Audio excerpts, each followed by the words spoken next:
Bienvenue dans une capsule questions-réponses et aujourd'hui on s'attaque à plusieurs sujets. Les gains réels des jambes rasées, les meilleures compagnies de chaussures pour les positions des cales, l'intérêt des prolongateurs ou des barres aéro pour la longue distance et mon avis sur les pédales Ikoi PW8 récemment annoncées. Première question sur la vidéo aérodynamisme 101, j'ai quelqu'un qui me pose « J'aurais aimé connaître l'impact de la pilosité sur la résistance aérodynamique. » Évidemment, il y a beaucoup de « ça dépend ».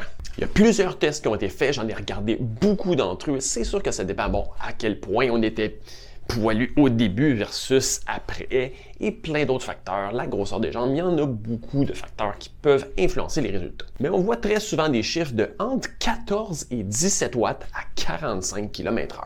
Ce qui est très gros, mais à 45 km/h, ça ne veut pas dire grand-chose pour beaucoup d'entre nous. Parce que non, on va être réaliste, notre moyenne ne se situe pas dans ces alentours. Par contre, quand on fait les calculs de ces tests-là, on peut vraiment faire un peu un recul en arrière, faire les calculs qui donnent un gain, si on parle des alentours de 30 km/h, généralement entre 4 et 6 watts.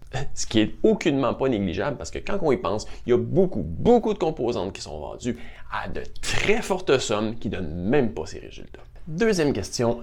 Quelle marque de chaussures permettrait de reculer les cales un peu plus que d'autres s'il y en a?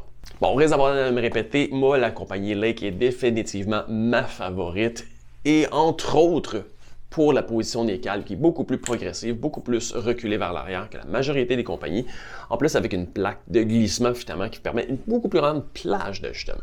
Au-delà de ça, il y a la compagnie Bond aussi qui est très progressive dans sa philosophie. Dans les plus grandes marques, je dirais que Shimano et Specialized sont parmi ceux qui s'en tirent le mieux. Et à l'autre bout du spectre, les compagnies pour moi à éviter, il y a quelques compagnies italiennes justement, souvent un peu plus traditionnalistes comme Sidi et Physique, qui sont parmi les pires, et sans mentionner aussi Mavic qui est parmi les pires. Je souhaite faire de la longue distance avec mon Origin Grax 2 sur des routes vallonnées. Y a-t-il un intérêt à installer des prolongateurs? Oui, pour moi, il y a un gros intérêt et je pense que l'intérêt des barres aéro et des prolongateurs est vraiment sous-estimé par beaucoup de cyclistes. Bon, non seulement que là, on parle d'endurance, de longue distance, on peut parler entre autres du confort. Ça permet différentes positions, d'avoir un bon support.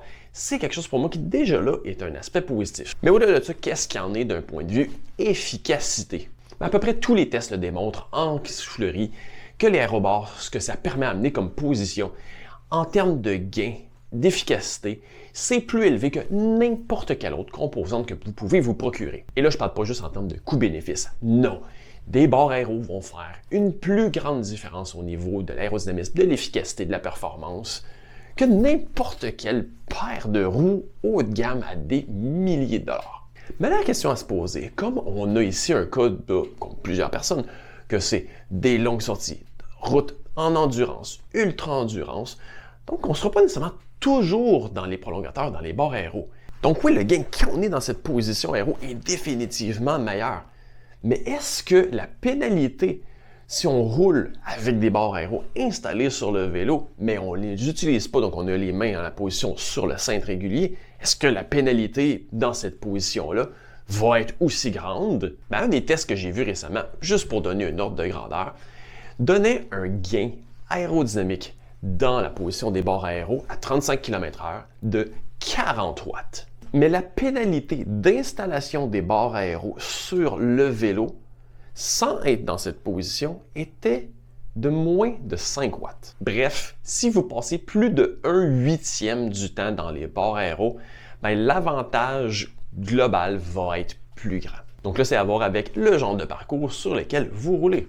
Donc des cas où ce serait peut-être moins applicable, c'est si on roule beaucoup sur le gravier des sentiers beaucoup plus techniques où ce que la position dans les bords aéro devient inaccessible d'un point de vue technique, d'un point de vue pilotable. Ou si on roule beaucoup en haute montagne, c'est-à-dire que en grimpe, on n'utilise pas les bords aéro et dans les descentes non plus, encore là d'un point de vue pilotage. Par contre, dès qu'on est sur des circuits plus plats, plus vallonnés, passer plus de 1/8 du temps sur les barres aéro, je crois que pour beaucoup de gens, c'est extrêmement réaliste. Et dernière question ici, j'ai quelqu'un qui me demande, je voudrais connaître ton avis sur les nouveaux prototypes de pédales PW8 développés par Ikoi. Bon, évidemment, c'est pas encore commercialisé, je les ai pas encore essayés, j'en ai même aucunement vu physiquement, donc j'ai seulement l'information qui a été véhiculé sur le web pour m'en tirer un peu un avis. Mais il y a définitivement plusieurs points positifs à énumérer. Bon, comme l'ensemble est définitivement beaucoup plus imbriqué un dans l'autre, avec une plateforme qui va être très mince, c'est excellent d'un point de vue aérodynamisme. Une grande plateforme avec un axe très près du pied, ça aussi c'est quelque chose que j'aime beaucoup d'un point de vue stabilité.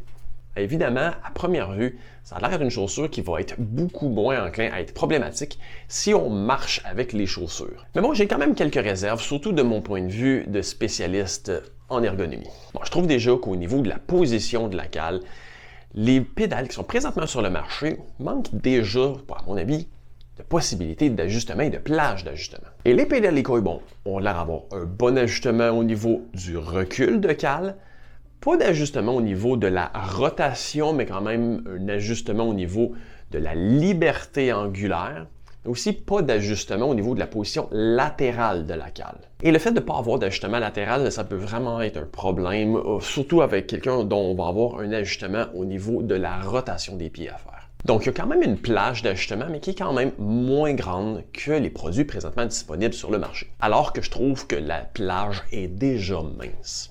Ensuite, il reste à voir quel sera le choix ou est-ce que d'autres compagnies vont embarquer dans le bateau à fournir et à produire des chaussures qui vont être compatibles avec ce type de pédale.